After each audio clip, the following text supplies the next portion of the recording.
ఈ మధ్యన ఆడవాళ్ళు అందరిలో కూడా అండి టాటూ అంటే తెలుసు కదండి, పచ్చబొట్లు అండి. ఏంటి మోచేతి మీద పచ్చబొట్లు, అరిచేతి మీద పచ్చబొట్లు, మెడల మీద పచ్చబొట్లు. ఒకప్పుడు పచ్చబొట్లు విదేశీయుల్లో దౌర్భాగ్యులు ఉండేవండి. అందులో దేవుడికి పచ్చబొట్లు వేసుకుంటే చాలా కోపం. పచ్చబొట్లు వేయకండి రా, చాలా కఠినంగా గద్దించాడు వాళ్ళని. ఈరోజు భారతదేశంలో కూడా ఈ ట్రెండ్, దానివల్ల చాలా మందికి హెచ్ఐవీలు కూడా వచ్చేస్తాయి, ఎయిడ్స్. ఎందుకంటే ఆ సూత్రం పొడుస్తారు చాలా మందిని. అందులో అన్ని జబ్బులు, అన్ని అలవాట్ల వస్తారు.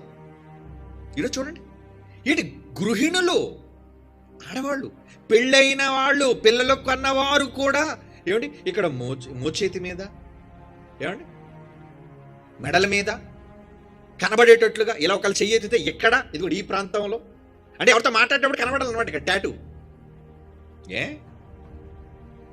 ఇంకా ఒళ్ళంతా వేసి చూపించే, ఇంకేముంది టాటూలు, ఏదో చూపించాలనుకున్నావు కదా నువ్వు. కారణం ఏంటంటే అందరూ వేసుకున్నారు కదండి, సినిమా హీరోలు వేసుకుంటున్నారు, నేనే వేసుకుంటాను. ఎవరినో చూచి నడవాలి అనుకుంటుంది ఈ లోకం. నిర్వీర్యమైపోతుంది, భ్రష్టతరాన్ని, చెడ్డతరాన్ని చూచి అవలంబించాలనుకుంటుంది ఈ లోకం. ఆ లోకంలో నీ పిల్లలు ఉన్నారు, జాగ్రత్త. అందుకే కోడి తన పిల్లలను తన రెక్కల కింద పెట్టుకున్నట్లుగా నువ్వు నీ పిల్లలను కాపాడుకోవాలి, నీ కుటుంబాలను కాపాడుకోవాలి. దానికి నీ భయము, నీ భక్తితో పాటు దేవుని భయము, భక్తి కూడా నేర్పించాలి.